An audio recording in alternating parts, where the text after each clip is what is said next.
चौधरी से अनुरोध करता हूं कि कार्यक्रम की शुरुआत की जाए और सभी लोगों से अनुरोध करूंगा कि कृपया अपना माइक ऑफ रखें, म्यूट रखें, ताकि हम किसी बाधा का सामना ना कर सकें। तो इसलिए मैं अभी अनुरोध करता हूं कि हमारी बहन प्रज्ञा से कि वो कार्यक्रम को चालू करें। धन्यवाद। नमस्कार, आदाब, जय श्री राम। मैं प्रज्ञा चौधरी और आज के इस कार्यक्रम में मेरा साथ दे रहे हैं प्रतीक कृष्णात्रे। आप सभी का इंडियन यूथ कैबिनेट के मंच युवा संवाद पर हार्दिक स्वागत है। इंडियन यूथ कैबिनेट समय समय पर राष्ट्रीय स्वाभिमान एवं चेतना के संदर्भ में युवाओं को और भी अधिक उद्दीप्त करने के लिए कई आयोजन आयोजित करता है। यहाँ पर कई क्षेत्रों से जैसे कि राजनीतिक, प्रशासनिक, वैज्ञानिक की दुनिया एवं खेल जगत से प्रबुद्ध एवं श्रेष्ठ लोगों को आमंत्रित किया जाता है, जिससे कि वो आप सभी को प्रबोधित एवं संबोधित कर आपके अंदर की राष्ट्र निष्ठा को और भी दृढ़ कर सके। हमारे अभी तक कई वेबिनार हो चुके हैं, जिनमें कि कोरोना काल में युवाओं के योगदान विषय पर नेहा जोशी जी के साथ वेबिनार, बॉलीवुड कोरियोग्राफर वैभव घुगे जी के साथ, और कारगिल विजय दिवस पर शहीद कैप्टन सौरभ कालिया जी के पिताजी के साथ में, और कई वेबिनार हमारी हो चुकी हैं। इसी श्रृंखला में आज हमारे साथ जुड़ी हैं हमारी मुख्य अतिथि युवा नेता निघत अब्बास, विश्व की सबसे बड़ी पार्टी भाजपा की एक प्रखर प्रवक्ता। आप सभी ने इनको टीवी डिबेट्स में बड़े बड़े दिग्गजों के छक्के छुड़ाते हुए जरूर देखा होगा। एक ऐसी नेता हैं जो कि बहुत ही निर्भीक हैं, बहुत ही बेबाक हैं और युगदृष्टा हैं। अपनी बुलंद आवाज से कट्टरवादी विचारधारा का बहुत ही बखूबी ये चुनौती देती हैं। समाज के हर तबके के लोगों की आंखों से धर्मांधता की पट्टी हटाने का ये बहुत ही सुंदर कार्य कर रही हैं। हम सभी आपका बहुत बहुत स्वागत करते हैं। अब मैं आपसे निवेदन करती हूँ कि आप हमारे इस युवा वर्ग को संबोधित करें, जिसके पश्चात हमारे कुछ सवाल जवाब का सिलसिला जारी किया जाएगा। बहुत बहुत धन्यवाद प्रज्ञा जी, और यहाँ पर आमंत्रित सभी लोग, जो युवा लोग मुझे दिख रहे हैं, करीब 29 से अधिक लोग मुझे यहाँ दिख रहे हैं। आप सभी का बहुत बहुत धन्यवाद कि आपने मुझे इस काबिल समझा, कि इस वेबिनार में आपने मुझे शामिल किया और मुझे अपनी विचारधारा यहाँ पर रखने का एक बहुत अच्छा मौका दिया। देखिए, बहुत ही अच्छा लगता है जब युवाओं में वो प्रेरणा, वो साहस और वो जज्बा होता है अपने देश के प्रति काम करने के लिए, जो शायद हम बचपने में कभी नहीं समझ पाए थे और शायद वो हमें कोई समझा भी नहीं सकता। वो एक ऐसा साहस, एक ऐसा जज्बा होता है जो अपने आप उमड़ कर आता है, जिसे हम सेल्फ रियलाइजेशन का नाम देते हैं। जब तक वो जज्बा आप अपने दिल में खुद नहीं ला पाएंगे, मुझे नहीं लगता कि आपको कोई वो सिखा पाएगा। जैसे कि देशभक्ति, नेशनलिज्म, ये विदिन आता है। क्यों हमारा खून खौलता है अगर हमारे हिंदुस्तान, हमारे भारत, हमारे देश के खिलाफ कोई कुछ भी बोल देता है।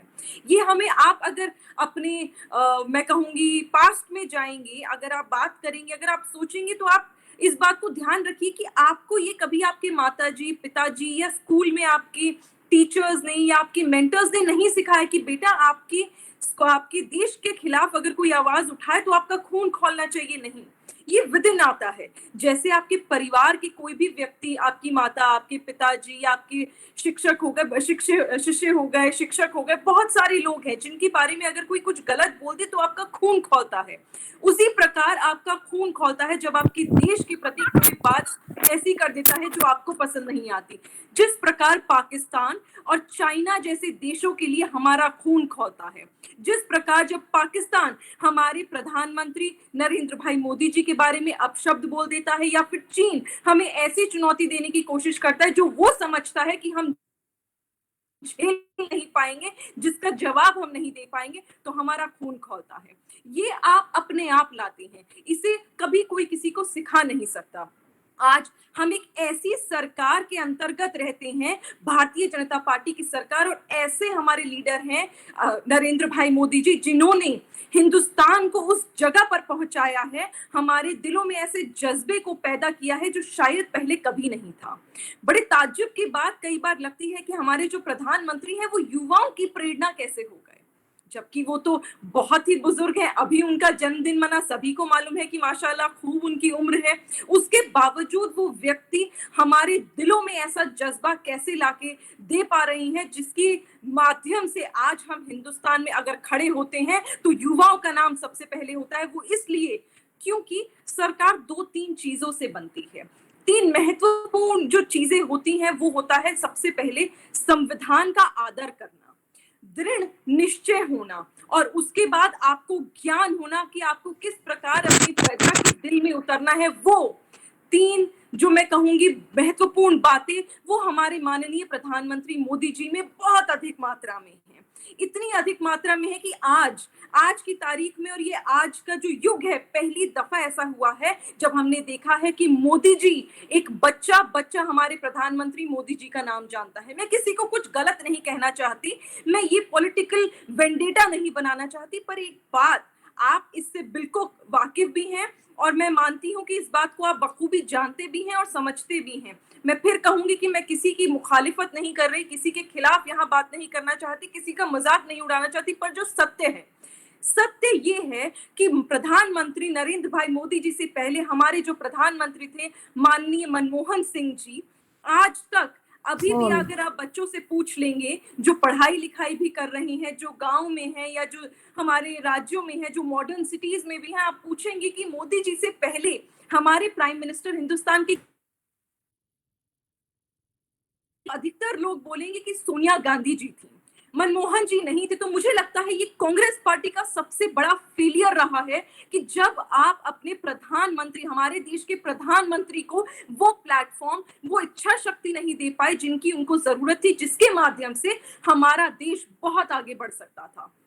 नेपोटिज्म की आजकल बड़ी बातें होती हैं, कहा जा रहा है कि नेपोटिज्म बॉलीवुड में है। मैं कहूंगी नेपोटिज्म सबसे अधिकतर अगर है तो कांग्रेस पार्टी में, और यही वजह है कि आज तक अंग्रेजों के बाद हमारे हिंदुस्तान को कांग्रेस पार्टी ने बखूबी लूटा, नोच कर खा लिया। लेकिन आज जो हमारा देश है, हमारे देश के जो प्रधानमंत्री हैं, हम गर्व से कहते हैं, और आप बच्चे बच्चे से जाकर पूछिएगा कि हमारे देश के प्रधानमंत्री का नाम क्या है, तो गर्व से सीना चौड़ा कर कर कहता है। ये 56 इंच का सीना सिर्फ मोदी जी का नहीं है, मोदी जी के नेतृत्व में रह रहे हम लोगों का भी है, जब हम कहते हैं कि हमारा प्रधानमंत्री नरेंद्र भाई मोदी है। सबसे बड़ी बात, इससे अधिक अगर जानकारी में हम जाएंगे तो देखिए कितना अच्छा लगता है जब हम सोचते हैं कि इतने सारे डाइल्यूटेड जो मुद्दे थे, इतने सारे जो नेशन वाइड मुद्दे थे, जिनको पता नहीं कब इतने अरसे पहले खत्म हो जाना चाहिए था, इनको बेहतर स्थिति में आ जाना चाहिए था, वो आज हुए हैं। सबसे बड़ा है, वन ऑफ द थिंग्स है 370 का अबॉलिश होना, एब्रोगेट ऑफ 370। क्यों? क्या ये कांग्रेस की सरकार, कांग्रेस पार्टी कभी नहीं कर सकती थी? ये कर सकती थी, पर आपकी इच्छा शक्ति नहीं थी, क्योंकि आपका वोट बैंक, आपकी पॉलिटिक्स थी। आज भी 370 जब खत्म हुआ तो आप ही के दिग्गज नेता ने, पी चिदम्बरम साहब ने ये कह दिया कि कश्मीर में 370 को इसलिए हटाया गया क्योंकि वहां पर मुसलमान मेजॉरिटी में है। किस प्रकार की आप बातें कर रहे हैं? आपको कश्मीरी पंडितों की मोहब्बत जो उन्होंने दिखाई कश्मीर के लिए, कश्मीरी पंडितों का जो दर्द जब उन्हें धक्के मारकर बाहर निकाला गया, वो नजर नहीं आया। आज आपको 370 एब्रोगेट जब हुआ तब आपको बड़ी मिर्ची लगी।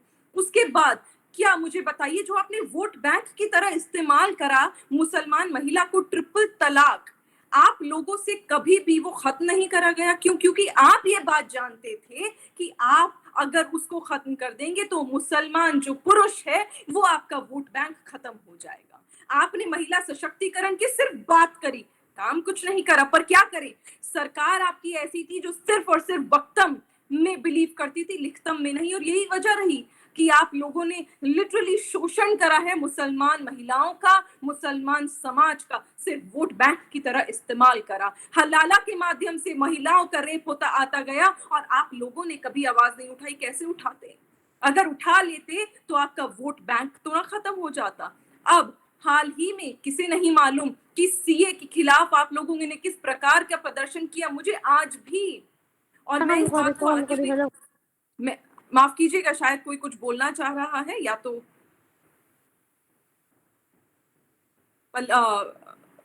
प्रज्ञा जी क्या कोई कुछ बोलना चाहता है, या फिर मैं अपनी बात कंटिन्यू कर सकती हूँ?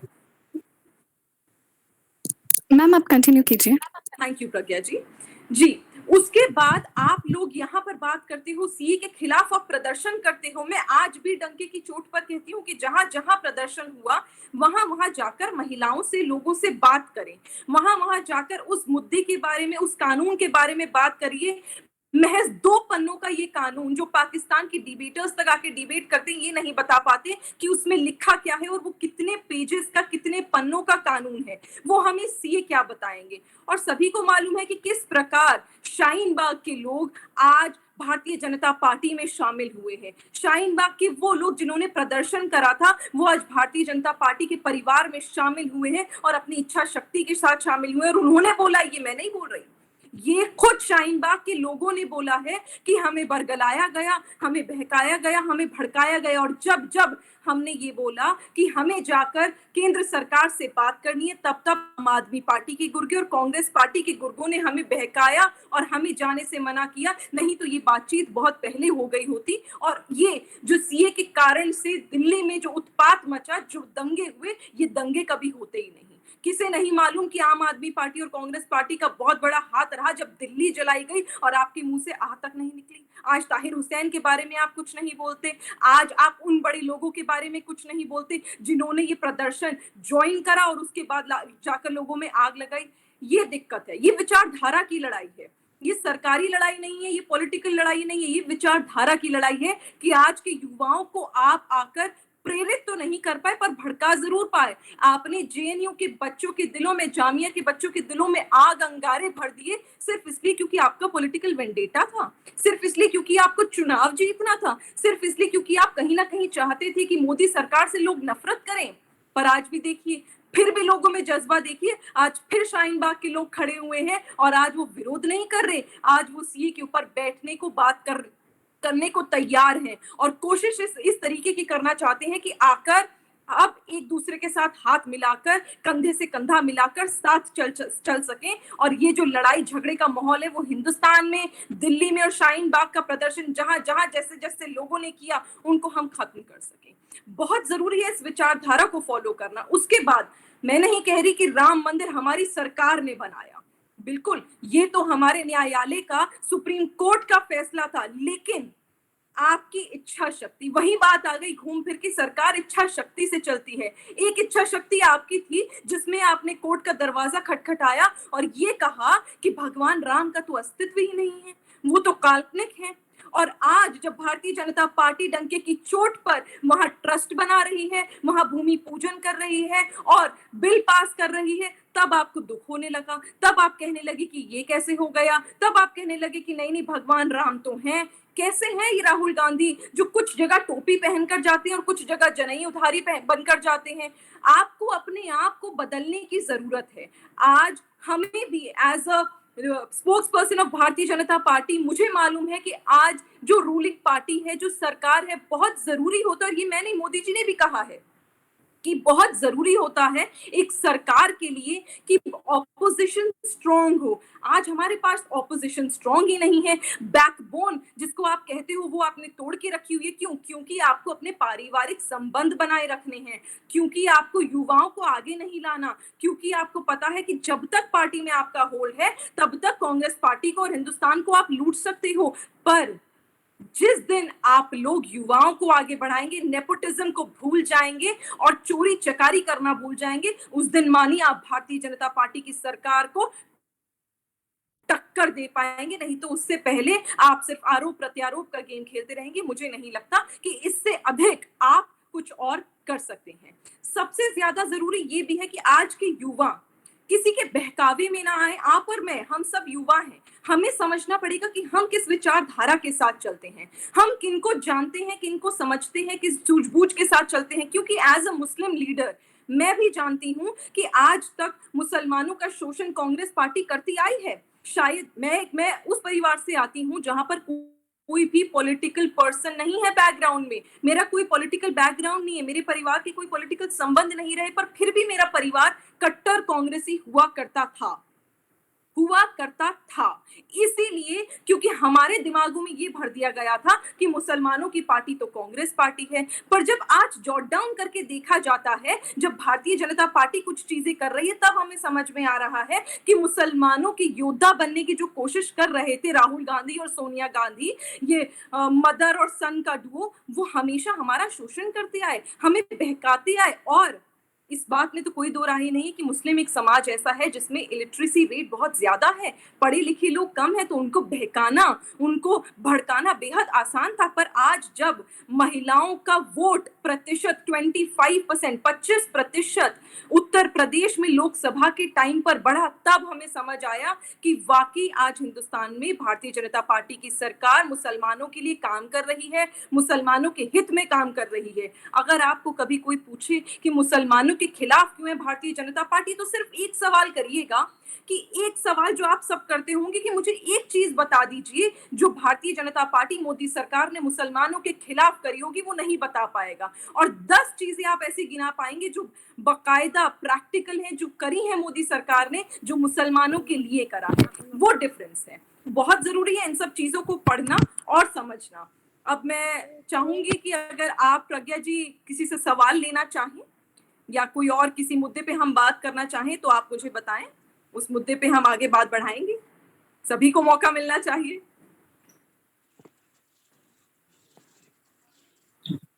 नमस्कार निघात बहन, मैं प्रतीक कृष्णात्री, जो आज आप हमारे मुख्य अतिथि बनकर आए, मैं आपका पुनः स्वागत और हार्दिक अभिनंदन करता हूं। आज जो हमारी बहन ने हमें संबोधित किया, हमें इससे बहुत कुछ जानने का और सीखने का मिला और तमाम ऐसी बातें बताई जिससे हम अपरिचित थे। तो मैडम ने बताया कि पहले मतलब कि कांग्रेस पार्टी की उनका परिवार मतलब कि कट्टर समर्थक था, तो मतलब धीरे धीरे कैसे उनको पता चला, कैसे क्या मतलब कि बीजेपी पार्टी जो भारतीय जनता पार्टी है इस टाइम, वो क्या मतलब कि बातें कर रही है, उनको पूर्ण कर रही है, इसके बारे में भी हमारी बहन ने बताया हमें। तो मैं उनका तहे दिल से धन्यवाद करता हूँ कि इतना प्यारा संबोधन उन्होंने हमारे सभी बंधुओं युवाओं को दिया। तो अब मैं इस सिलसिले को आगे ले चलते हुए मैं निगत बहन से कुछ सवाल जवाब करना चाहूंगा। अगर निगत बहन का आदेश हो तो मैं इस सिलसिले को आगे ले बिल्कुल बिल्कुल प्रतीक जी, मैं बिल्कुल सम्मान के साथ आपके सवालों के जवाब देना चाहती हूँ। मेरा निवेदन है कि आप अपने सवाल मेरे सामने रखें। सबसे पहले मेरा सवाल यह है कि निगत बहन, कि आजकल हम ये सुनते आ रहे हैं कि कईयों के मुंह से सोशल मीडिया में कि एक निजीकरण, हमारी सरकार है वो कई चीजों का निजीकरण करने जा रही है, कारखानों का, रेलवे का, एयरपोर्ट का, और कई तमाम ऐसी चीजें हैं जिसके बावजूद हम कुछ लोग हैं, मतलब जो सरकारी कर्मचारी भी हैं, वो लोग खुद ही सरकारी चीजों का उपयोग नहीं करते, जैसे सरकारी विद्यालयों का, सरकारी अस्पतालों का और आदि अन्य बहुत सी वस्तुएं हैं जिनका उपयोग नहीं करते। वो बिना काम के ऐसे ही मतलब उपयोग में नहीं आती हैं और हम मुफ्त में ही ऐसा मतलब कि उस पे इन्वेस्ट करते जा रहे हैं। जब हमारी सरकार ने अभी सोचा कि हम क्यों ना इसको प्राइवेट हाथों में दें और इसको बहुत अच्छी मतलब स्तर की सेवा दे सकें, तो क्या ये आपकी राय से निजीकरण एक अच्छा विकल्प हो सकता है या नहीं? इस पर अपनी राय दें। देखिए, कहा गया है कि जिनके पास इरादे होते हैं ना, तो उनके पास प्रतीक जी बहाने नहीं होते। प्राइवेटाइजेशन, निजीकरण जो कंपनियों का है, इससे at the end of the day हमारे युवाओं को, हमारे देश के लोगों को फायदा कैसे होगा? क्योंकि सभी जानकार हैं इस बात के कि जब किसी कंपनी का निजीकरण हो जाता है प्रतीक जी, तो उसके बाद उस कंपनी की एफिशिएंसी बढ़ जाती है। और वो इसलिए बढ़ती है, उसके मल्टीपल कारण हैं। क्योंकि कंपटीशन बढ़ जाता है, क्योंकि आप उस इंडस्ट्री में और लोगों को, प्राइवेट सेक्टर्स को एंट्री देने के लिए अलाउ कर देते हैं। वो एंटर कर पाते हैं, मल्टीपल इंडस्ट्रीज होती हैं। जहां गवर्नमेंट, मैं कहूंगी गवर्नमेंट कंपनी जो है मानिए एक है, प्राइवेटाइजेशन करने के बाद उसमें वो कंपेटिटिवनेस इतना बढ़ जाता है कि उसी इंडस्ट्री में 10 और कंपनियां इन्वेस्ट करती हैं। उस इन्वेस्टमेंट से 10 बड़ी कंपनियां खुलती हैं, उस बड़ी कंपनियों में नया जॉब क्रिएशन होता है, जो आगे चलकर हमारी इकोनॉमी के लिए और युवाओं के लिए बहुत ही अच्छा और महत्वपूर्ण कारण होगा कि वो आगे बढ़ पाएंगे। आज के युवाओं की चिंता क्या है? आज के युग के युवाओं की एक ही अपेक्षा है अपनी सरकार से कि जॉब्स ऐसी हो कि कोई भूखे पेट ना सोए। बिल्कुल सही बात। और वो कब होगा? तब जब कंपनीज की प्राइवेटाइजेशन बढ़ेगी, क्योंकि वहां पर शेयर होल्डर्स बढ़ते हैं और प्राइवेटाइजेशन होने के बाद कंपनी के ऊपर एक तरह से एक, मैं कहूंगी, प्रेशर बन जाता है, जिस प्रेशर की वजह से आपको अपना एफिशिएंसी साबित करना पड़ता है, क्योंकि अगर कल आपने वो एफिशिएंसी नहीं दिखाई तो आपकी कंपनी को टेक ओवर कर लिया जाएगा। उस टेक ओवर से हर कंपनी घबराती है, हर कंपनी डरती है।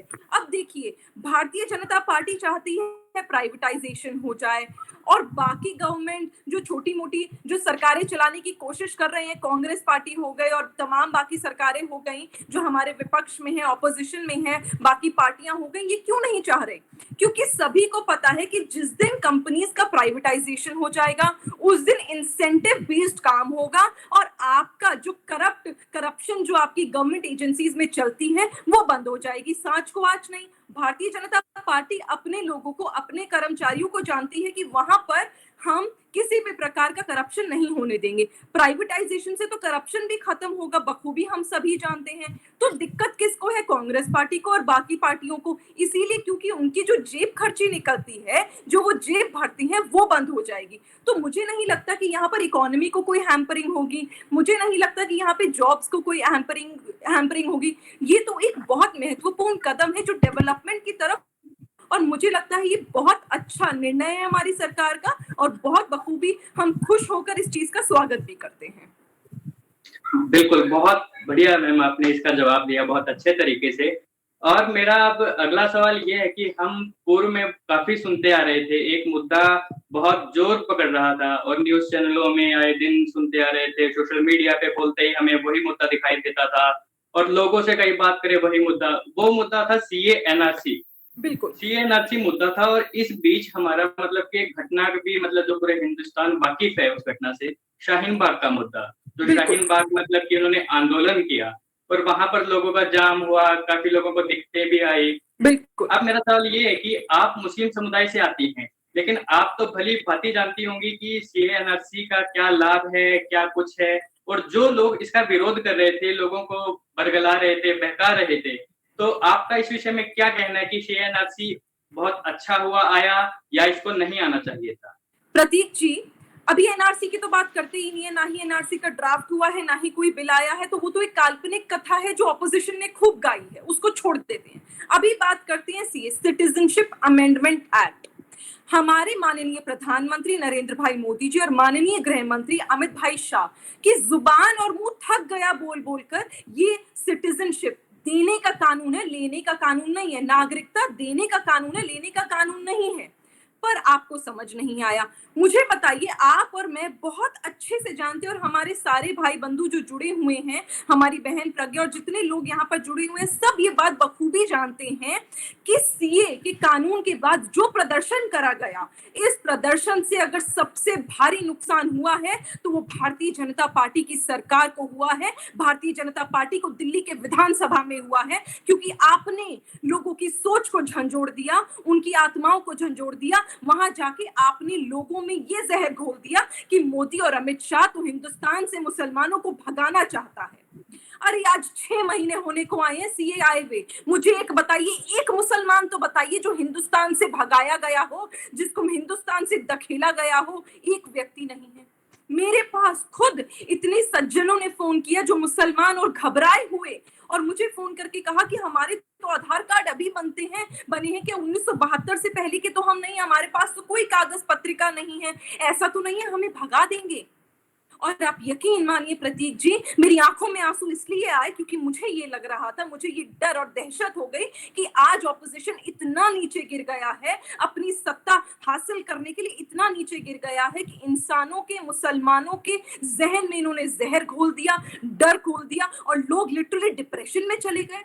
तो हम आपको किसी की अगर मौत हुई शाहीन बाग में, अगर कोई बच्चा जिसे आप कहते हैं शहीद हुआ है, वो छोटा सा नन्हा सा बच्चा जिसे पता ही नहीं था क्या, उसको आप शहादत का नाम देते हैं। उस माँ की गोद उजड़ गई और आपको शर्म नहीं आई।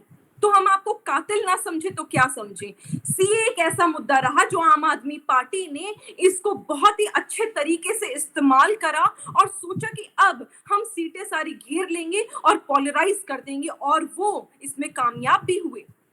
मुझे बताइए, जब चक्का जाम हुआ, लॉ एंड ऑर्डर सभी को मालूम है कि दिल्ली का सेंट्रल गवर्नमेंट यानी मोदी जी के अंडर आता है, उसके बावजूद आपने इस बात को सामने रखा कि शाहीन बाग का प्रदर्शन तो भारतीय जनता पार्टी के लोग करा रहे हैं। मुझे बताइए, अगर भारतीय जनता पार्टी के लोगों ने कराया था तो अमानतुल्लाह खान ने जाकर मंच क्यों संभाला था? वहां चने बेच रहे थे क्या? ताहिर हुसैन ने वहां जाकर मंच क्यों संभाला था? आपके शशि थरूर वहां क्यों गए थे? मणिशंकर अय्यर वहां क्यों गए थे? स्वरा भास्कर वहां क्यों गई थी, जो बिहाइंड दी फोल्डिंग खेलती हैं आपके साथ? सभी को मालूम है कि आपने पोलराइजेशन करने का काम किया। और सबसे महत्वपूर्ण बात, इस विधानसभा के चुनाव में जो 2020 में हुआ, यहाँ पर बीजेपी वर्सेस आम आदमी पार्टी प्लस कांग्रेस था। आम आदमी पार्टी और कांग्रेस एक तरफ से लॉन टेनिस का गेम खेल रहे थे। वो डबल्स में अलग टीम नहीं थी, वो सिंगल टीम थी जिन्होंने लोगों के दिलों में जहर घोला। नहीं तो आज बताइए, चुनाव के बाद ऑल ऑफ अ सडन क्या हो गया कि शाहीन बाग के लोग भारतीय जनता पार्टी में आकर शामिल हो रहे हैं? इसीलिए ना, क्योंकि आज जब कोविड-19 में सोशल डिस्टेंसिंग हुआ, आप उनके घर जाकर उन्हें भड़का नहीं पाए, तो उन्होंने अपने दिमाग से सोचा और वो बखूबी है, मैंने कराई है ज्वाइनिंग। शाहीन बाग के लोगों को लिटरली मैंने जाके ज्वाइनिंग कराई। अगर आप लोगों ने वो कार्यक्रम देखा था भारतीय जनता पार्टी के ऑफिशियल फेसबुक पेज पे, तो आपको पता होगा कि मैंने वो ज्वाइनिंग कराई, मैंने उन लोगों को कन्विंस करा, उनसे बात करी, और खुदा कसम उन लोगों से बात करके मजा आ गया, क्योंकि तब मुझे समझ आया कि फाइनली ये लोग समझने को तैयार हैं, ये लोग आगे आने को तैयार हैं, ये लोग एक ब्रिज बनने को तैयार है कि आज हम सरकार से बात करेंगे। तो ये जो घुमावदार गेम खेला आप लोगों ने, वो आज आपका नाटक और षड्यंत्र खत्म हो गया। और बाकायदा हमें पता है कि ताहिर हुसैन ने किस प्रकार की प्लानिंग करी और अमानतुल्लाह खान ने किस तरह की प्लानिंग करी थी। बिल्कुल मैडम, बहुत अच्छा आपने जवाब दिया। आपने बताया कि मतलब एक नन्हा सा बालक, उसको शहीद का दर्जा दिया गया। तो इसी बीच में एक सवाल इससे मिलता-जुलता और मैं करना चाहूँगा कि उस वक़्त जिस टाइम ये शाहीन बाग का आंदोलन चल रहा था, उस वक़्त हमारे मतलब कि अमेरिका से राष्ट्रपति ट्रम्प यहाँ पर भारत दौरे पर आए हुए थे। तो उस समय जो हिंसा हुई थी, आगजनी हुई, हिंसा हुई, तो इसको करने के पीछे इन विपक्षियों का और जो आंदोलनकारी थे, उनका मकसद क्या था? क्या आप हमें समझा पाएंगी? देखिए, एक तो होता है नेशनल लेवल पे आप एक ऐसी पॉलिटिक्स करते हैं जिससे आप लोगों के दिलों में नफरत पैदा करते हैं, वो तो आपने करा।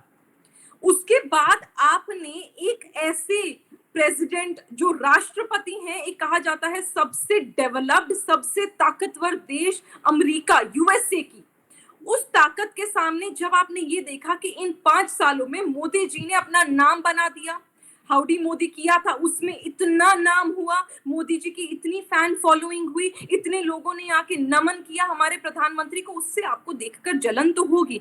उस जलन के चलते उस चुनाव को आपने जीतने के लिए, उस विधानसभा चुनाव को आपने जीतने के लिए इस तरह के कार्यक्रम ऑर्गेनाइज करे, जिसे मैं कहती हूँ पेड एंड स्पॉन्सर्ड कार्यक्रम।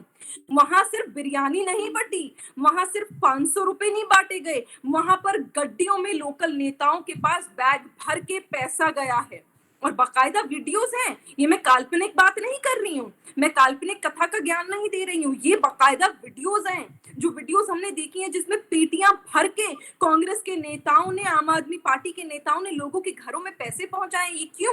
क्योंकि आपको ये समझ आ गया कि इन 5 सालों में मोदी जी के खिलाफ आपके पास बोलने के लिए कुछ नहीं है, ना ही कोई करप्शन का मुद्दा है, ना ही किसी और चीज का मुद्दा है। 15 लाख की जो आप बात करते थे वो आपको भी पता है कि आप किस तरह की बातें करते थे, जॉब्स की बात करते थे वो भी आपको मालूम है कि आप आंकड़े कभी सुनना ही नहीं चाहते थे। उठा के देखिए ना, जब आपको जॉब्स की बात करनी है, नास्कॉम की रिपोर्ट उठा के देखिए, मैन्युफैक्चरिंग यूनिट्स की आप रिपोर्ट्स उठा के देखिए, आपको देखना ही नहीं है। आज की तारीख में जब मोदी जी और भारतीय जनता पार्टी की सरकार के खिलाफ आपको कुछ नहीं मिला, तो कोई मुद्दा तो आपको बुनना था ना, कोई मुद्दा तो आपको बनाना था in order to come back, in order to resist yourself. वही आपने किया।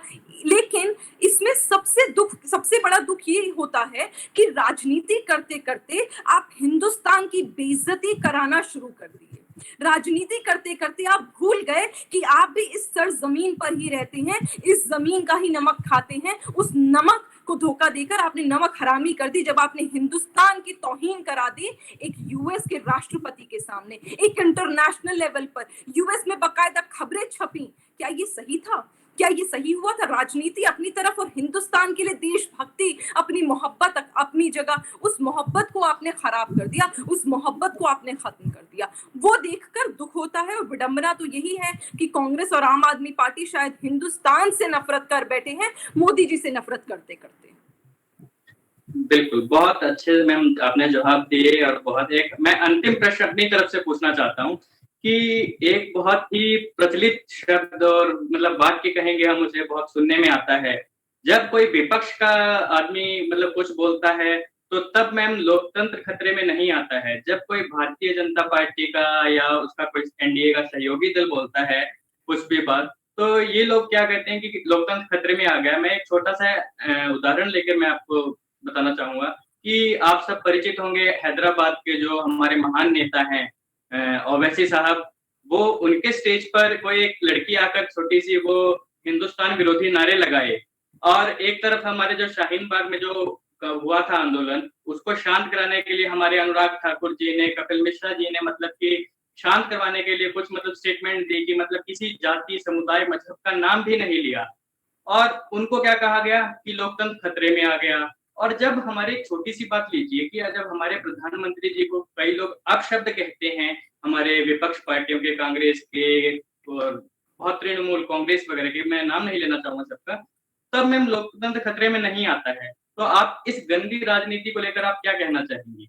देखिए, मुझे याद है प्रतीक जी, जब हाल ही में ओवैसी जी के मंच पर आकर एक छोटी-सी बच्ची ने ये कहा था कि हिंदुस्तान, मैं बोलना नहीं चाहती कि और होना चाहिए था कि पाकिस्तान मुर्दाबाद के नारे लगने चाहिए थे और हिंदुस्तान जिंदाबाद के नारे लगने चाहिए थे। उन्होंने तो हाथ अपने साफ कर लिए ये कहकर, ओवैसी साहब बड़े चटक कर आए। मैंने वो वीडियो देखी थी, अगर आपने देखी होगी तो आपको याद होगा कि एकदम से उछलकर माइक पर आए और कहा कि इस लड़की से हमारा कोई लेना देना नहीं है। अरे आपको खुला चैलेंज करती हूँ, टीवी डिबेट्स में भी कई दफा करा, वो क्या करे, आपने ट्विटर पे ब्लॉक भी कर दिया। मैंने खुले चैलेंज के साथ कहा कि ओवैसी साहब के मंच पर एक महिला आकर, एक बच्ची आकर इस प्रकार के नारे लगा देती है और ओवैसी साहब हाथ झाड़ लेते हैं। जरा भारतीय जनता पार्टी के मंच पर कोई लड़की ऐसे हिम्मत तो करके दिखाए।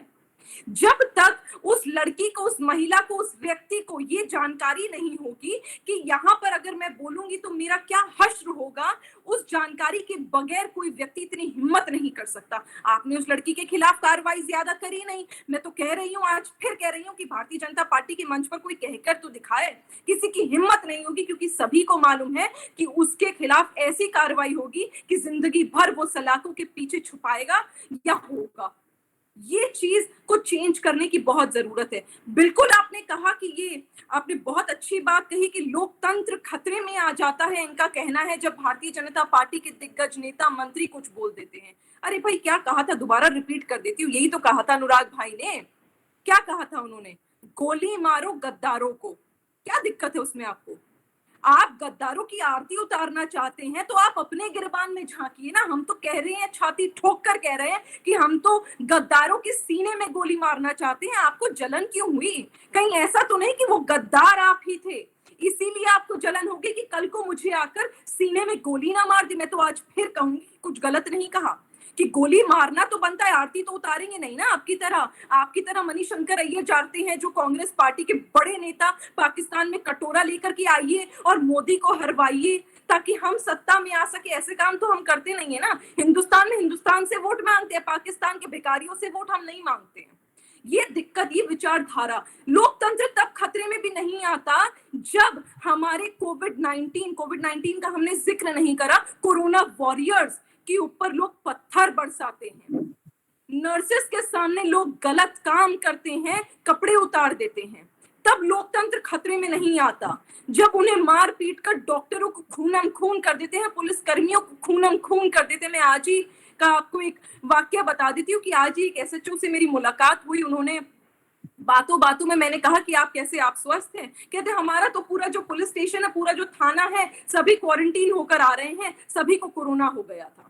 हम उस दर्द को, उस तकलीफ को समझ नहीं सकते कि वो अपने परिवार को छोड़कर पूरे एक्सपोज्ड है, रॉ तरीके से पब्लिकली एक्सपोज्ड है, और जाकर वो कोरोना उनको हो, उन्हें पता है कि आज नहीं तो कल होगा कोरोना सभी को, लेकिन वहां उन पुलिसकर्मियों के ऊपर पत्थर बरसाए जाते हैं जिनके ऊपर फूल बरसाने चाहिए, और उन्हें खूनम खून कर दिया जाता है। तब स्वरा भास्कर हो गए, राहुल गांधी हो गए, कि कोई उठ के नहीं आता, केजरीवाल जी उठकर नहीं आते कि हाँ अब लोकतंत्र खतरे में लग रहा है। तब आप लोग भूल जाते। पर क्या इन लोगों से, मैंने कहा ना, नमक हराम। और मैं इसलिए कहूंगी ये लोग नमक हराम है क्योंकि जब चीन के सेना हमारे हिंदुस्तान पर हमला करते हैं और हमारे सैनिक शहीद हो जाते हैं, तब आप हमारी सेना का मनोबल कम करते हैं, बढ़ाते नहीं हैं। और जब हाल ही में चीन की इतनी कब्रें दिखाई गई कि हिंदुस्तानी सेना ने डटकर सामना करा और उनको घुटने टेकने पर मजबूर कर दिया और इतनी कब्रें, इतने सेना उनके मार दी गए, तब आप बाहर नहीं निकल कर आए।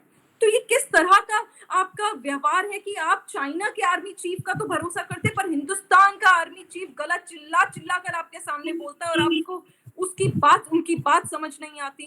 तो ये विचारधारा से ज्यादा अब मुझे लगता है कि सत्ता के लालच में बहुत ही गिर गए हैं, बहुत ही निकम्मे हो गए हैं, जिसको आज हम लोगों को समझने की जरूरत है कि हमें क्या जरूरत है। हमें डेवलपमेंट, विकास की तरफ बढ़ना है, हिंदुस्तान से मोहब्बत, देशभक्ति की तरफ बढ़ना है, या फिर कांग्रेस शासित राज्य जो रहा हमारा, उसमें इन्होंने लूट मचाई, उस लूट की तरफ जाना है। वो अंतर आप और मैं बखूबी अब जान चुके हैं। बिल्कुल, बहुत अच्छे तरीके से, बहुत सरल भाव में मैम मेरे आपने सवालों का जवाब दिया, मैं उसके लिए आपका धन्यवाद करता हूँ। और अब कुछ सवाल मेरी सहयोगी प्रज्ञा चौधरी जी हैं, अब मैं उनसे निवेदन करना चाहूंगा कि वो आए, वो अपने कुछ प्रश्नों का सवाल आपसे लें और कुछ 1-2 क्वेश्चंस हम ऑडियंस से भी लेंगे। कृपया जो ऑडियंस अपने सवाल निगत मैम से पूछना चाहता है वो कृपया चैट बॉक्स में अपना सवाल रख सकता है। हमारे जो होस्ट कर रहे हैं अभी आपके सवाल मैडम के सामने रखेंगे। धन्यवाद। प्रज्ञा चौधरी जी, आगे का सिलसिला जारी रखें। जी मैम, मेरा एक प्रश्न ये था कि ऐसे कौन से घटक हैं जो युवाओं को लेफ्ट सेंट्रिक या राइट सेंट्रिक पॉलिटिक्स के लिए निरंतर प्रेरित कर रहे हैं? क्या ये सिर्फ एक विचारधारा की लड़ाई है या फिर कुछ और भी तत्व हैं जो कि इस लेफ्ट राइट स्पेक्ट्रम को प्रभावित करते हैं? प्रज्ञा जी, बहुत ही उम्दा प्रश्न भी है और बहुत जरूरी है आज की युग को, आज के युवाओं को इस बात को समझना कि ये लेफ्ट सेंट्रिक और राइट सेंट्रिक जो लड़ाई है वो सिर्फ विचारधारा की है या फिर इसके पीछे कुछ और है। तो इसके पीछे लेफ्ट सेंट्रिक की अगर हम बात करें तो फेसलेस ट्रोलर्स हैं, फेसलेस पीपल हैं जो पुरुष और महिला के बीच फर्क नहीं समझते, बस गाली गलोच करना चाहते हैं, अपने आप को गिराना चाहते हैं। यही बात मैं अभी इतनी देर से बोल रही थी कि प्रज्ञा जी, जब आपने शाहीन बाग का प्रदर्शन देखा तो वहां विचारधारा की तो लड़ाई थी ही नहीं, क्योंकि उस कानून में तो विचारधारा का कोई मतलब ही नहीं है। वो तो एक कानून है, महज छोटा सा कानून है, जिसमें जो शरणार्थी हैं, जो पीड़ित लोग हैं, उनको आकर हम सिटीजनशिप दे, नागरिकता दे दे। वो तो ह्यूमन ग्राउंड्स पे ही आपको उसका विरोध नहीं करना चाहिए था। तो ये विचारधारा कहाँ से आ गई? विचारधारा की तो बात थी नहीं। यहाँ तो आपने जहर घोला, आपने बरगलाया, बहकाया और उन मासूम महिलाओं को, उन मासूम बुजुर्ग महिलाओं को जिन्हें सीए नहीं मालूम क्या होता है, आपने बस उन्हें ये एक रट लगा दी कि ये काला कानून है। आज भी आप शाहीन बाग के लोगों से जाकर अगर पूछेंगे कि मैम आप जो किसी भी एक महिला को पकड़िए जो आज भी कहती है कि सीए के हम खिलाफ है, उनसे पूछिए तो वो एक ही बात, दो बात बोलेंगे कि ये काला कानून हटाइए और हम कागज नहीं दिखाएंगे। तो आप एक बार, अगर आपने कानून नहीं पढ़ा है तो एक बार कानून पढ़िए कि ना ही उसमें काला कानून का मेंशन किया गया है, ना ही उसमें ये मेंशन किया गया है कि आपको कभी कागज पत्री दिखानी है।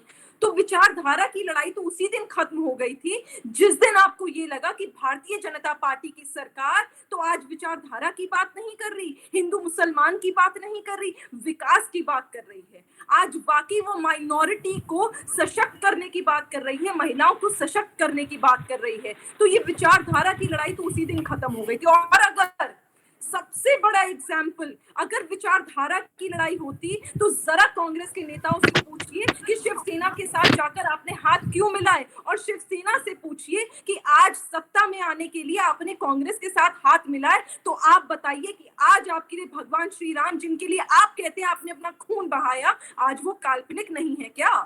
तो विचारधारा तो वहीं खत्म हो गई जब आपने महाराष्ट्र की जनता को धोखा दे दिया।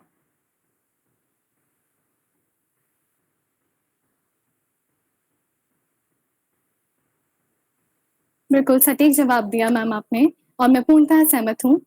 मैम, एक सवाल मेरा आपसे ये था कि हम सभी जानते हैं कि लैंगिक समानता हमारे समाज में बहुत आवश्यक है, लेकिन आजकल ये देखा जा रहा है कि महिला सशक्तिकरण के नाम पर महिलाओं को तो ऊपर उठाया जा रहा है, जो कि बहुत अच्छी बात है। लेकिन इसी प्रक्रिया में पुरुष समाज को कहीं न कहीं अनदेखा किया जा रहा है। इसका मैं एक रूप क्रिमिनल लॉज़ के रूप में मानती हूँ। तो ये लैंगिक समानता की ऊंच-नीच कब तक जारी रहेगी?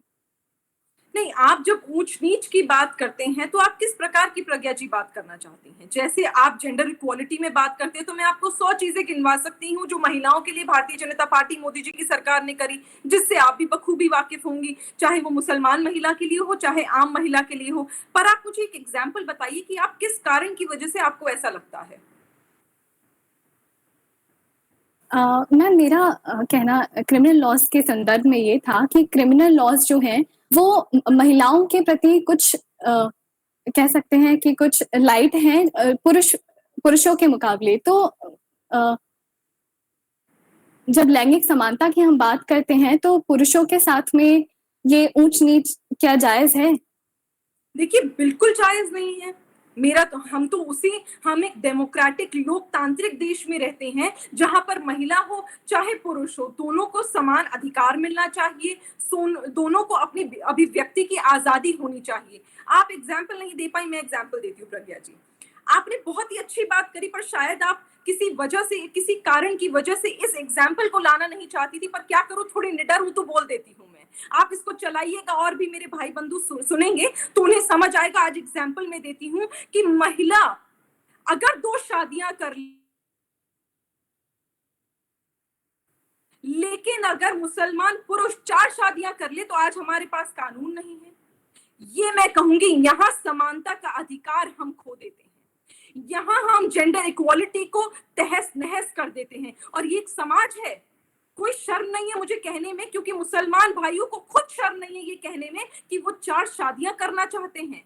और 4 शादियों में भी वो अगर सैटिस्फाइड नहीं है तो 7 पर भी जाना चाहते हैं, और उसके लिए बाकायदा कारण देंगे। वो कुरान पाक को मिसकोट भी करेंगे। जिस कुरान शरीफ को पाक को उनको समझना चाहिए, अपने सर पर रखना चाहिए, उसको वो मिसकोट करेंगे, मिसगाइड करेंगे। यही वजह है कि मुसलमान महिला आज तकलीफ में है। मैं इसलिए मुसलमानों के लिए ये बोलना चाहती हूँ, क्योंकि ये बहुत जरूरी है कि आज मैं जिस निडरता के साथ मुसलमान महिला के लिए बोल रही हूँ, ये कल कोई और मुसलमान महिला अपने अधिकार के लिए बोले। जिस प्रकार नमक खाने में कम होने पर एक मर्द, एक पुरुष तलाक तलाक तलाक कहकर महिला को छोड़ देता था, और मोदी जी ने उस महिला की पीड़ा समझी, आज वही मोदी जी उस महिला की पीड़ा समझेंगे जब उसे दिखेगा, जब उन्हें ये बात समझ आएगी। और आई है तभी आज हम ऐसे कानूनों की बात कर रहे हैं। यूनिफॉर्म सिविल कोड इसका बहुत महत्वपूर्ण कारण है कि हम बात कर रहे हैं। आज वही महिला मोदी जी के बारे में बात करेगी, भारतीय जनता पार्टी की सरकार को निडरता से आगे आकर बोलेगी कि मुझे एक ऐसा पति चाहिए जिसको ये कानून का डर हो कि अगर मैं दूसरी शादी उसकी ईमानदारी और उसकी आजादी के बिना कर लेता हूं और बिना तलाक लिए कर लेता हूं, तो मैं कानून की सलाखों के पीछे होऊंगा। वो डर बहुत जरूरी है। यहाँ जेंडर इनइक्वालिटी है, एक समाज में है। वही कानून जो एक हिंदू पुरुष के लिए होता है जब वो दूसरी शादी कर लेता है, वही कानून एक मुसलमान के लिए भी होना चाहिए ना। और ये मुसलमान महिलाओं के लिए जरूरत है। आज की ये पीड़ा है बहुत बड़ी, जो सभी को चाहिए कि दूर होए। जैसे ट्रिपल तलाक खत्म करने के बाद मुसलमानों का जो मोहब्बत है वो मोदी जी के लिए बड़ी। आप देखिएगा, जिस दिन यूनिफॉर्म सिविल कोड आएगा उस दिन महिलाओं का मोहब्बत और मोदी जी और भारतीय जनता पार्टी के लिए बढ़ेगा, और उन मॉडर्न पुरुषों के लिए भी बढ़ेगा जिनकी बहनें हैं, जिनकी बेटियां, और वो खुद इस पीड़ा को समझेंगे।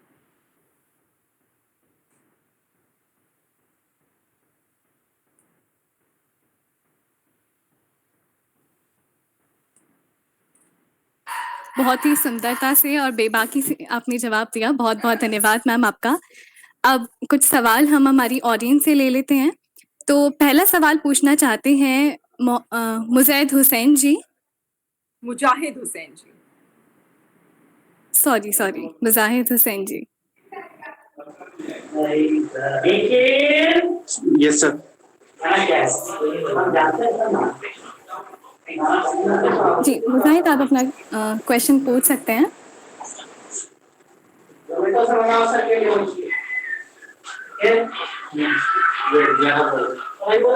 प्रज्ञा जी, जी मुझे ऐसा लगता है कि आप सवालों को वहां ले लीजिए एक चैट बॉक्स पे और आप ही सवाल कर लीजिए, क्योंकि इस तरह हम म्यूट अनम्यूट करेंगे तो मुझे लगता है कि सबको सुनने में भी दिक्कत आएगी और कुछ कनेक्शन की प्रॉब्लम जल्दी हो जाती है, वो बेहतर रहेगा।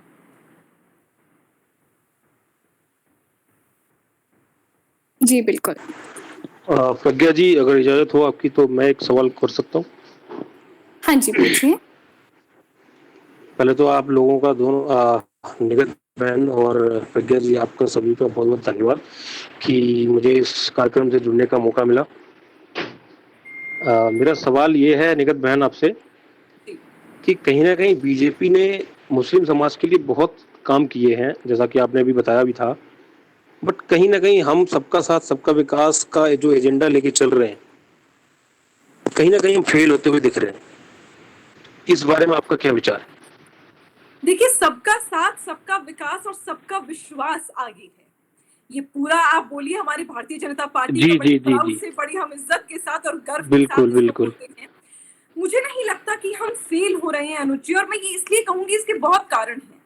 ये मैं इसलिए कहूंगी क्योंकि जब आज मैं मुसलमान भाई बंधुओं से बात करती हूँ तो मुझे नजर आता है, जैसे मैंने शाहीन बाग का बड़ा एग्जाम्पल दिया क्योंकि मैंने खुद वहां के लोगों को पार्टी ज्वाइन कराई है और वो खुद अपनी इच्छा से पार्टी में आए, तो मुझे समझ आया उनसे बात करके, उनके साथ वार्तालाप करके कि कहीं ना कहीं उनको भड़काने वाले लोग थे, कहीं ना कहीं उनका पॉलिटिकल वेंडेटा था जिनके खिलाफ वो खड़े होना चाहते थे पर कभी खड़े नहीं हो पाए। तो अगर आप कहेंगे कि आज हम सबका साथ सबका विकास और सबका विश्वास को लेकर आगे नहीं बढ़ रहे, तो मुझे ये बहुत बड़ा, मतलब मुझे लगेगा ये आप आरोप हम पर लगा रहे हैं, बुरा मत मानिएगा, पर ये मैं इसलिए कहूंगी अनुज जी क्योंकि लोकसभा का जो चुनाव रहा 2019 में, वो तमाचा था उन सभी लोगों के मुंह पर जिन्होंने आज हिंदुस्तान के बहुत लोगों को भड़काया। मैं नहीं मानती कि इतनी बहुमत के साथ भारतीय जनता पार्टी सरकार बना सकती थी अगर मुसलमान का वोट भारतीय जनता पार्टी को नहीं मिलता। भारतीय जनता पार्टी ने आकर मुसलमान महिलाओं के लिए, पुरुषों के लिए काम करा, उस माइनॉरिटी कम्युनिटी के लिए काम करा, और यही वजह है कि आज बहुमत में हम सरकार बनाकर बैठे हैं। आज हम सत्ता में हैं क्योंकि हम काम कर रहे हैं और इस बात को सभी ने समझा है। तो अगर आप ये कहेंगे कि हम इसको जस्टिफाई नहीं कर रहे, तो मुझे लगेगा शायद थोड़ी सी कमी आपने शायद उसको समझने में लगा दी।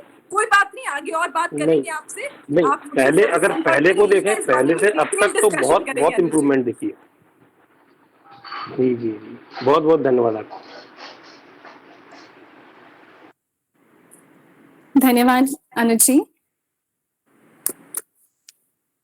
मयूर सूर्यवंशी जी का एक क्वेश्चन है चैट बॉक्स में, वो कई सारे मुद्दों पे आपकी कुछ टिप्पणी चाहते हैं, तो उन्होंने चैट बॉक्स में लिखा है कि यूसीसी, पीओके, ब्लैक मनी और करप्शन पे आपके क्या विचार हैं?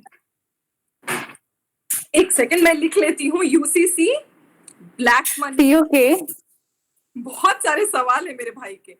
पीओके और करप्शन। मुझे लगता है करप्शन और ब्लैक मनी एक ही तरह की चीज है, तो उसको एक ही साथ समराइज कर देते हैं। और मेरे भाई जिन्होंने ये सवाल पूछा है उनको शायद उन्होंने मुझे, शायद वो लेट जुड़े होंगे या फिर सुना नहीं, तो मैंने पहले ही कहा कि प्राइवेटाइजेशन जब भारतीय जनता पार्टी जंगे की चोट पर ला रही है, जो खुद करप्शन को खत्म करेगा, ब्लैक मनी को खत्म करेगा, तब आज कांग्रेस पार्टी को दिक्कत हो रही है, आम आदमी पार्टी को दिक्कत हो रही है, बसपा सपा को दिक्कत हो रही है। वो इसीलिए क्योंकि प्राइवेटाइजेशन होती है। अगर वो सरकार में आ भी जाते हैं, मान लेते हैं, एक हाइपोथेटिकल बात करते हैं कि कल को सपा बसपा आ भी जाती है सरकार में, तो भी उन्हें पता है वो निजीकरण खत्म करके गवर्नमेंट एजेंसीज के थ्रू अपना करप्शन आगे नहीं लेके जा सकती, उसको बढ़ावा नहीं दे सकती।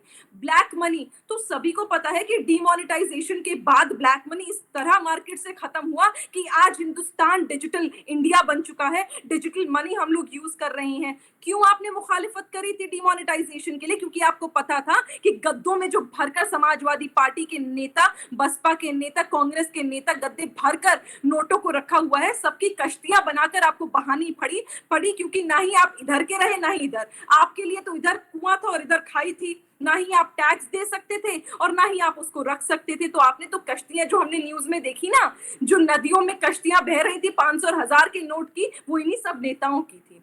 अब बात कर लेते हैं पीओके। तो कौन सी देरी है? सभी को मालूम है कि पीओके एक अभिन्न अंग है हिंदुस्तान भारत की जमीन का। जिस प्रकार हमने एयर स्ट्राइक और सर्जिकल स्ट्राइक कर कर पाकिस्तान के छक्के छुड़ाए, उनके पैरों तले जमीन हमने नोच ली और खिसका दी, और आज भी इमरान खान डर कर ये कहता है कि मुझे ऐसा लगता है मोदी और हिंदुस्तान कोई नया एक वो बना रहे हैं, प्लान बना रहे हैं जिससे पीओके वो हासिल कर लेंगे। तो मुझे लगता है अब हमें कुछ बोलने की जरूरत ही नहीं है।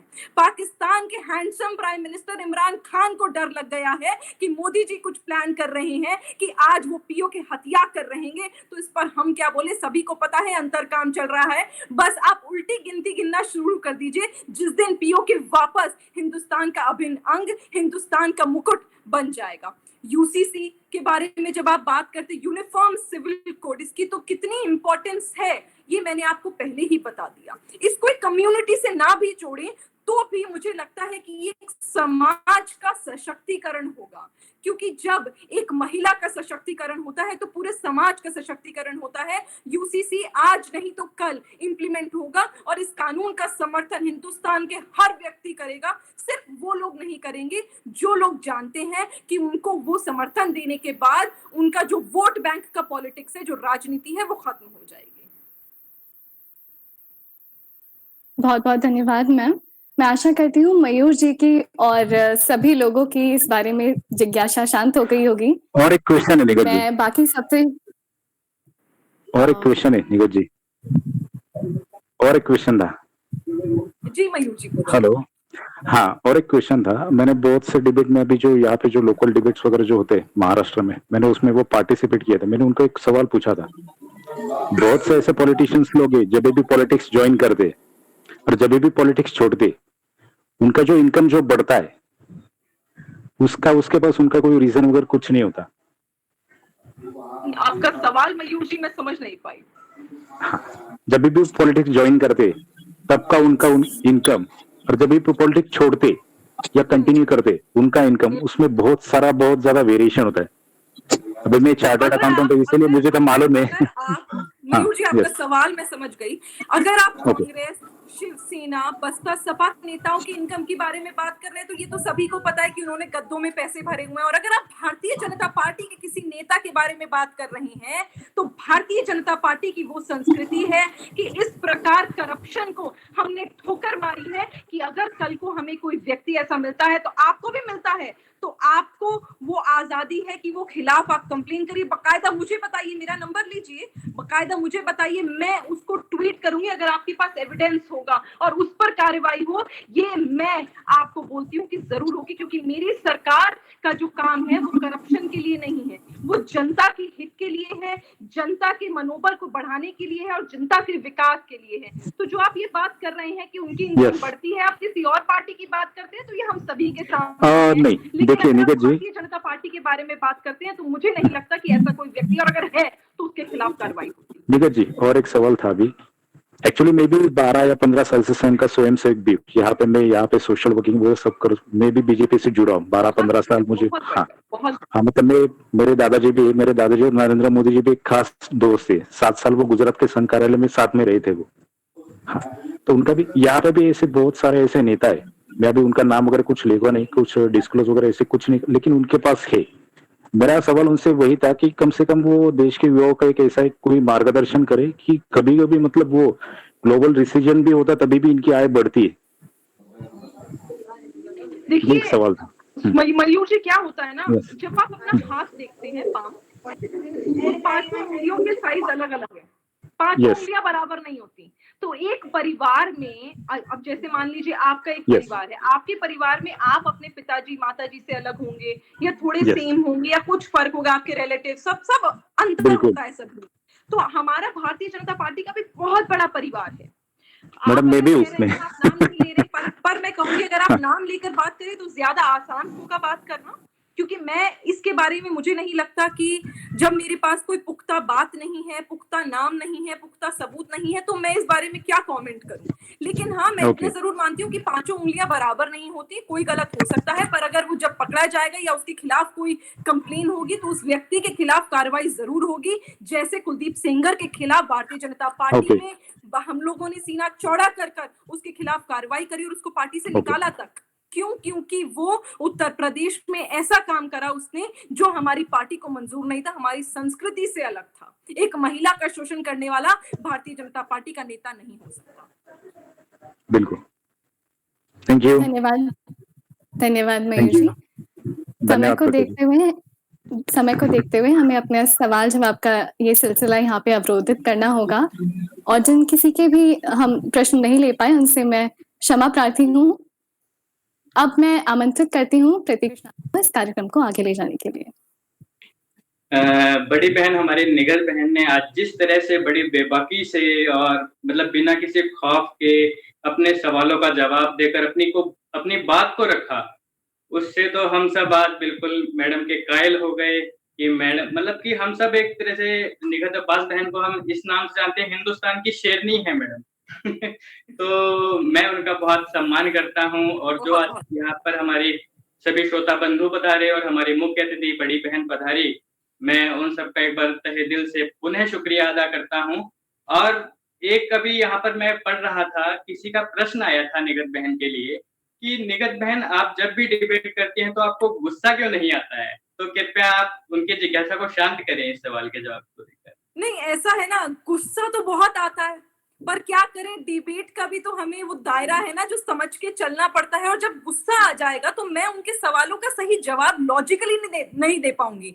आपने देखा होगा कितने इलॉजिकल क्वेश्चंस करते हैं, चीखना चिल्लाना शुरू कर देते हैं। जब हमारे पास उसका लॉजिक है, जब हमारे पास आपके लिए मुंह तोड़ जवाब है, तो मुझे नहीं लगता कि अपनी आवाज ऊंची करने की जरूरत है। बाकी मेरी आवाज इतनी बुलंद है कि चिल्लाने की जरूरत ही नहीं पड़ती, और अपने आप ही लोग सवालों के जवाब मुझसे ले पाते हैं, क्योंकि उन्हें पता है कि वो कुछ भी प्रश्न रखेंगे तो आज की तारीख में भारतीय जनता पार्टी के प्रवक्ताओं के पास जवाब होगा। बस आप हिम्मत रखिए सवालों के जवाब सुनने की। बिल्कुल, बिल्कुल सही कहा। मैम जिस हिसाब से आप बिल्कुल शालीनता से और बेबाकी से अपनी बात रखती हैं, और जो आज आपने सारी बात बताई कि मतलब कि हमें कैसे क्या करना चाहिए, हमें मतलब कि किसी लोगों के बहकावे में नहीं आना चाहिए, और आपने कहीं न कहीं मतलब कि अपनी ऐसी बातें कही, हमें वो दिखाई दिया कि आप राष्ट्र के प्रति युवाओं को मतलब कि कार्य करने के लिए मतलब प्रेरित कर रही हैं, और एक बार फिर से आप हिंदुस्तान को विश्व गुरु बनाना चाहती हैं, और इसी भाव से आप सभी को प्रोत्साहित कर रही हैं। तो मैं आशा करता हूँ कि इंडियन यूथ कैबिनेट आपके साथ निरंतर जुड़ा रहेगा, और आपके छत्र छाया में हम सभी कार्य करते रहेंगे। और पूरे इंडियन यूथ कैबिनेट की तरफ से मैं आपका एक बार पुनः धन्यवाद करता हूँ। और अंत में एक मैं अपनी तरफ से क्वेश्चन और पूछना चाहूँगा। आपका आज ऐसा लग रहा होगा कि आपको मैं क्वेश्चन पूछ के हमने नहीं, बोर मैं कर दिया। समझती हूँ आपकी जिज्ञासा, प्लीज आप पूछिए। तो मैम मेरा प्रश्न यह है कि लास्ट में कि आप आज के युवाओं को एक क्या संदेश देना चाहती हैं कि जैसे हम लोग आज देखते हैं कि कहीं न कहीं हमारे चाहे लोकसभा का चुनाव हो, चाहे राज्य का चुनाव हो, जैसे अब बिहार का चुनाव आ रहा है, तो उसमें हम जो नेता होता है वोट मांगने आते हैं, तो वो लोग ऐसे सोचते हैं कि अब यहाँ पर हिंदू समुदाय के लोग काफ़ी हैं, तो अब यहाँ इनको भेजा जाए, मुस्लिम समुदाय के लोग हैं, तो इनको यहाँ भेजा जाए, और जाति के हिसाब से भी यादव, ब्राह्मण, मतलब इन सब में तुष्टीकरण मतलब बाँट दिया गया है। देखिए, तो बिल्कुल ऐसी गंदी बिल्कुल, अगर आप तुष्टीकरण कर रही हैं, तुष्टीकरण में कहूंगी इसे कहेंगे कि अगर एक मैं मुसलमान हूं और मैं भारतीय जनता पार्टी के लिए एक मुसलमान समाज में जाकर वोट मांगू कि मैं मुसलमान हूं इसलिए आप भारतीय जनता पार्टी को वोट दीजिए, वो तुष्टीकरण है। पर अगर एक मुसलमान जाकर मुसलमान से बात करता है, ब्राह्मण जाके ब्राह्मण से बात करता है, क्या है ना, हमारे हिंदुस्तान की संस्कृति ऐसी बन गई है कि अपने जातियों को, धर्मों को हमने बहुत आगे और बहुत मैं कहूंगी इंपॉर्टेंस दी है, बहुत ही महत्वपूर्ण है हमारे लिए। जैसे कि शाहीन बाग के लोगों से जब जाकर मैंने बात करी, क्योंकि वो मुसलमान मैं मुसलमान, तो बात को समझाना आसान था। लेकिन मैं वहां जाकर ये कहती क्योंकि मैं मुसलमान हूं इसलिए आप भी भारतीय जनता पार्टी ज्वाइन कर लीजिए, वो गलत था, वो गलत होता। पर अगर मैं ये आपको एग्जाम्पल्स के साथ बात करूंगी, पर आप मेरी बात सुनेंगे, क्योंकि मैं मुसलमान हूं, आप मुझे शायद अपना समझते हैं, जबकि ऐसा नहीं होना चाहिए। मैं इसको बिल्कुल एंडोर्स नहीं करती। हमारा देश बहुत ही सारे जातियों में और धर्म में बटा हुआ है, उसके बावजूद एकता का जो हमने एग्जाम्पल हिंदुस्तान में सेट करा, ये बहुत इंपॉर्टेंट है। वोट मांगने जब आप जाएं या हम जाएं या कोई भी जाए, तो हमेशा आपको जाकर रोजगार के बारे में बात करनी है, चाहे हिंदू हो चाहे मुसलमान। आपको युवाओं के लिए बात करनी है, आपको शिक्षा के लिए बात करनी है, आपको महिलाओं के लिए बात करनी है, और आपको इक्वालिटी के लिए बात करनी है कि एक देश है तो एक कानून। लेकिन अगर किसी मुसलमान देश में मुसलमान सिटी में या मुसलमान मोहल्ले में कोई मुसलमान जाकर बात कर रहा है और समझा रहा है अपनी बात को, तो मुझे नहीं लगता उसमें गलत है। या कोई ब्राह्मण इलाके में मोहल्ले में जाके बता रहा है तो उसमें कुछ गलत नहीं है, बशर्ते आप बस ये शर्त ना रखें क्योंकि मैं धर्म और जाति का हूं या फिर हूं, उस धर्म और जाति की वजह से आप हमें वोट दीजिए। वो नहीं होना चाहिए। आप काम पर वोट मांगिए, धर्म जाति कोई भी हो उससे कोई लेना देना नहीं है। बिल्कुल सही मैम। मेरा मतलब कि प्रश्न एक तरह से ये था कि जैसे कि आने वाली राजनीति को हम बिल्कुल स्वच्छ राजनीति, मतलब जो हमारे युवा हैं, आने वाली नई जनरेशन है, वो राजनीति को बिल्कुल स्वच्छ तौर पर कैसे बना सकती है, मतलब बिना किसी बीच में धर्म मजहब जाति को बीच में लाए बिना किसी उसको अन्य चीजों को लाए बिना सिर्फ एक विकास की राजनीति को लाकर हम कैसे आगे बढ़ सकते हैं? लास्ट देखिए उसके लिए ना मैं बताती हूँ। बिल्कुल प्रतीक जी, मैं आपकी बात समझी। और इसके लिए ना सरकार, पॉलिटिकल पार्टी से ज्यादा जरूरी है कि आम व्यक्ति यानी हम, आप और बाकी जो आम लोग हैं वो इस बात की अपेक्षा ना रखें कि हमारे पास हमारे धर्म या जाति का कोई नेता होना चाहिए। हमारा नेता हमारी ही धर्म या हमारी ही जाति का होना चाहिए। आपको वो क्षमता होनी चाहिए कि आप एक्सेप्ट कर सकें। ये जो जनता है, जो लोग हैं, उन्हें भी चेंज करने की जरूरत है। और आज की तारीख में मुझे नहीं लगता कि भारतीय जनता पार्टी किसी भी तरीके से ये कोशिश करती है कि वो तुष्टीकरण की राजनीति करे या पोलराइजेशन करने की राजनीति करे। निरंतर उसने माइनॉरिटी हो, मेजॉरिटी हो, कोई भी जाति हो, जहां का प्रधानमंत्री बड़े ही गर्व के साथ जाकर एक दलित के पांव छूता है और बाकायदा धोता है। याद होगा आपको वो वाक्य और आपको वो सीन याद होगा जब सभी न्यूज चैनल्स ने चलाया था। तो वो एक बहुत बड़ा एग्जाम्पल सेट करता है कि यहाँ पर धर्म को बहुत पीछे हमारी सरकार, हमारी पार्टी छोड़ चुकी है। और यही वजह है कि आज इतने युवा भारतीय जनता पार्टी के साथ खड़े हैं और बड़े गर्व के साथ खड़े हैं, भारतीय जनता पार्टी की विचारधारा को समझ रहे हैं। और यहाँ पर हिंदू, मुसलमान और जातियों में एक दूसरे को नहीं बांट रहे। जो बांट रहे हैं वो बांटते आए हैं। उनके काम खत्म करने के लिए हमें अपने आप को समझाना पड़ेगा और अपने आप को आगे लाना पड़ेगा, जो हमने करा भी है। जिस प्रकार मुसलमान समाज ने आज कांग्रेस पार्टी को ठोकर मार दी है और भारतीय जनता पार्टी को एक्सेप्ट कर लिया है। बिल्कुल सही मैम, बहुत अच्छा आपने मतलब कि मेरे प्रश्न का जवाब दिया और मैं इसके लिए आपका बहुत बहुत आभारी हूँ। और एक बार पुनः इंडियन यूथ कैबिनेट की तरफ से आपका धन्यवाद करता हूँ कि आप अपना कीमती समय निकालकर हमारे एक ही अनुरोध पर यहाँ पर पधारी। मैं आपका एक बार पुनः शुक्रिया अदा करता हूँ, नमस्कार करता हूँ। जय श्री राम। जय श्री राम।